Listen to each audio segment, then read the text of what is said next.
The relationship between Johnny Silverhand and V is one of the major driving points in the story of Cyberpunk 2077. For those of you in my audience that have either played the game, or watched a walkthrough, or even just know the basic synopsis and summary of the story itself, you'll know a lot of what this video is about. But for those of you that haven't played the game, or do not know story elements, there will be some spoilers. So if you are planning on playing Cyberpunk 2077 and you want to avoid all possible spoilers, then I would suggest skipping this video. It's probably going to ruin a little bit of it for you. But for those of you that don't mind, or for those of you that have already played, in today's video I would just like to kind of delve into the symbiotic relationship of V and Johnny Silverhand. Now, as I said, the relationship between these two characters is a huge driving force in the story of this game. And obviously, for those of you who have played, you know why that is. But for those of you that don't mind spoilers, the quick version is that V took a prototype thing from Arasaka, and long story short, Johnny Silverhand's personality is now in his head and is slowly but surely overwriting his personality. And that is the entire point of the story. V's entire main objective is to prevent this from happening, because he or she wants to live, doesn't want to die, doesn't want to have their body literally taken over by a stranger. And this is where the relationship between these two characters becomes very interesting, because you get to play as Johnny every so often, whether that be through flashbacks or whether that be through him literally taking over V's body for a mission or something along those lines. And you know you're playing as Johnny because the HUD will change colour. It'll be yellowy pinky, yellowy purpley, whereas V's HUD is red and blue. So you know when you've swapped to Johnny taking over instead of V. And it's interesting because a lot of the trailers between these two guys, it was kind of like, Johnny Silverhand's this cool guy, and yeah, we're gonna burn the city to the ground. And then, like, they meet and they just, V shits himself and Johnny doesn't know what the fuck is going on. He's like, what the fuck? Because he's been dead and now he's not. And then he tries to get you to kill yourself and it doesn't quite work. But they're so interesting to me because you literally get to pick through the entire game whether you develop this relationship in a good, friendly way. So you can decide to trust Johnny a lot. You can pick the dialogue options that are more friendly and positive. Or you can just be a dick. You can constantly try and ignore him. You can constantly shut him down and not trust him with anything. I'm not quite sure how the ending of the game is influenced by these decisions, because in my playthrough, I treated Johnny like a good friend because I really like his character, and the more you trust him and choose the positive dialogue options when around him, then the more he develops into less of a selfish character. Because the crux of the issue is these two characters are selfish. V wants to save himself. That's the first and foremost thing that matters. And Johnny sees this as a second chance at life. So at first meeting, these two characters are butting heads because one wants to live because it's literally their body. The other one is like, well, no, I could just take you over and then I literally get a second life. So by trusting Johnny more, being more friendly towards him, developing a good relationship with him, he becomes almost like a wingman. Instead of like constantly bickering all the time, and arguing and all that like dumb stuff, he actually becomes like a wingman. You know, advice, little hints and stuff. You know, almost like a best friend. Like this just follows you wherever you go. And that's the Johnny Silverhand that I liked when I played. That's the relationship that I wanted my characters to have. Now, you might disagree. You might rather be a dick to Johnny. You might from day one be like, no, this guy is out to get me. He wants to use me. I shouldn't trust him. You know, he's bad. He wants to take over my body. But that's why they're interesting, because it doesn't matter whether you go all the way through to the end of the game picking every single positive dialogue option you can find, and you're really, really nice to Johnny. And it doesn't matter if you pick every single negative dialogue option you can find and completely shut him down and never ever trust him and just push him as far away as you possibly can. Because no matter what you do, you can't get rid of him. And that's so... It's such a cool concept that I don't think I've ever seen in a video game before, where you kind of play... Not so much that you play as two characters at once. Because, like, obviously there are other games, like, I don't know, Grand Theft Auto 5 is a good example, I guess, where you have Michael, Franklin, Trevor to swap between. So it's not so much that we've never had the ability to swap characters, and you don't have the ability to swap manually in the game either. You can't just pull Johnny out when you want. It's only for certain missions. Rather, I find it interesting that you're walking around in the world of Night City with literally two personalities in your character's head, and you control one. You don't technically control the other one, but you get to have conversations with them. It's just very interesting and very unique. And the only other thing that I can think of that is similar to this, almost to a T really, that I've watched / seen in the last 5 to 10 years is Venom in the cinema, with Eddie Brock and Venom and their relationship, where it's almost exactly the same. You know, Eddie gets taken over by Venom, doesn't know what the fuck's going on, goes home to ignore it, exactly like V, and then starts to have problems, and then realizes there's this thing inside his head. They butt heads, and then, at least in Venom, they eventually, you know, develop a friendship and sort things out a bit. Like, it's almost one and the same.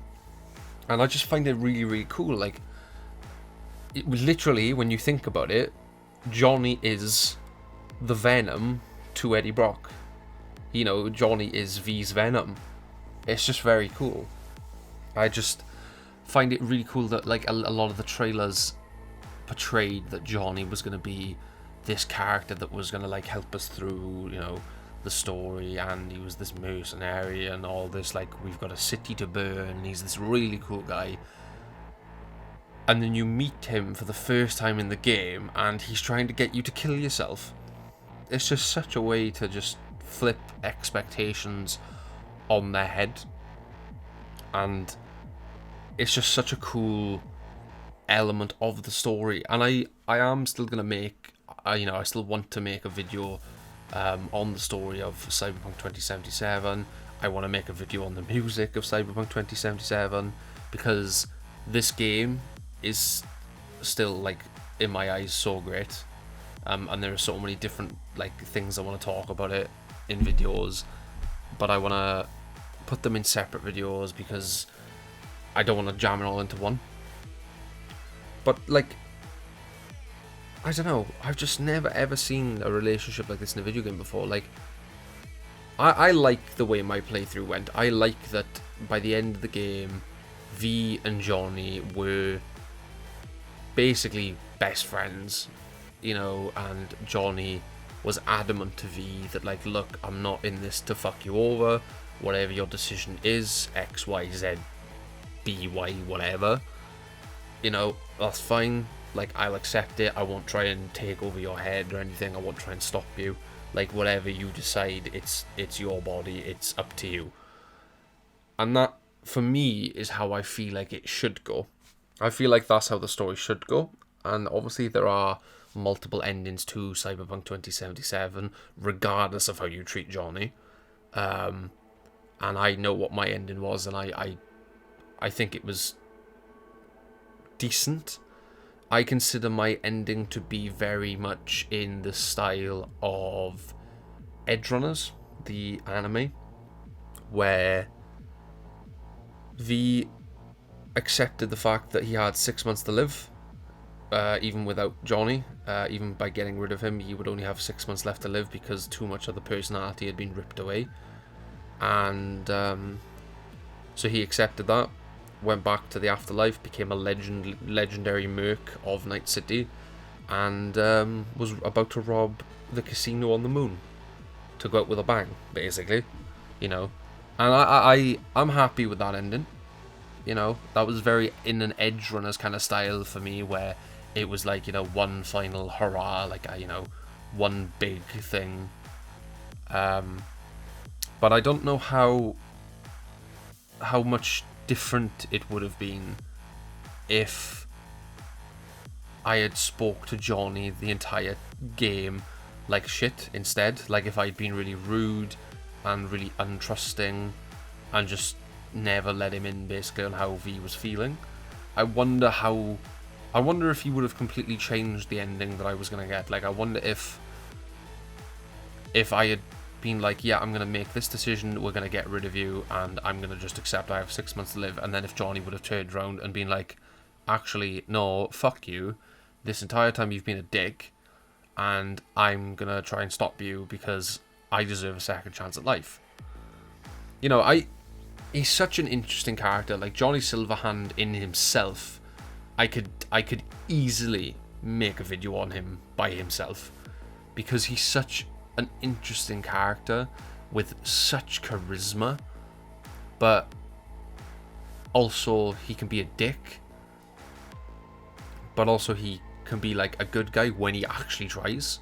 And like, that's why I like how influential the dialogue decisions between these two affect how he changes over the game so much. Like, I love how my Johnny, like I said, becomes a lot less selfish by the end of the game. He's a lot more accepting of the circumstances he's found himself in. He isn't out for himself anymore. He's out to help V, regardless of if he is gonna let him have his body or if he's gonna get rid of him and accept the 6 months to live thing. Johnny's just kind of like, you know what, I'm here for the ride, and whatever you need me to do within reason, I will do my best. I won't be a dick. I won't try and fuck you over. And he's so cool looking. He's you know, he's awesome. I have a lot of favorite characters in games, but Johnny's like definitely up there now as well. He's definitely on the list. You know, Keanu Reeves did a phenomenal job at bringing this dude's engram in game to life, basically. You know, it's awesome. You know, I don't know, maybe it's just me, maybe I'm the only person that finds their relationship really, really cool, and like, I like how it evolves as the game progresses. And maybe I'm not. Maybe there are other people that find it as interesting as me. Like, I am gonna make a story video on this game. I still owe you guys a story video on Dying Light 2. You know, there's a lot of stuff I still need to do. But I was in a cyberpunk mood today, so I decided to make this video. It's not one of my longest ones, but I hope you guys like found it enjoying. You know, good to watch. I've stopped using scripts, so me talking is feels a lot more normal. Like, there's a lot of umming and ahhing where I'm like thinking of what I need to say next, because obviously I don't have a script up in front of me anymore. But this feels a lot better to just talk to you guys about how I feel and think about the games I play. And it's really nice then to see the comments when there's people that like agree and like will be like, oh yeah, you know, like I thought this too, and you know, I thought about this, and I see where you're coming from with this, and even just when people are like, oh, like, you know, good video, like, good job. I really appreciate that stuff. But, yeah, I woke up in a Cyberpunk mood today, so I figured I'd make a Cyberpunk video. I hope you guys did enjoy this video. Let me know down in the comments below if there are those of you that also agree with what I said about the relationship between V and Johnny. It definitely can't just be me that finds this stuff cool, right? Like, surely not. And I think that's it, really. Thanks for the support on the recent videos. The Eliminator video with Forza did pretty well. The previous Forza video before that did decent too. Obviously, the previous Cyberpunk video that I did nearly hit 1,000 views, so that was insane. I'm not expecting this one to do the same. If it does, I'd be really grateful. If it doesn't, I'm not going to get in his fit over it. Like, it's fine. But I also wanted to make this video because Phantom Liberty comes out soon, I think. Like, really soon. And I'm not going to cover that immediately because I'm not in a rush to 100% Cyberpunk, because I still haven't. So I'm not in a rush to cover that DLC. I will be covering it eventually because I want to cover it, because I love this game. But I'm not going to be getting it on day one. I'm just going to wait because I have so many other games I want to play and cover. But yeah, hope you guys enjoyed this video. Leave a comment down below if you did, and leave a comment down below if you also think that the relationship between V and Johnny Silverhand is as cool as I do. And yeah, stay safe, take it easy, love you much, and I will see you guys in the next video. Thank you very much.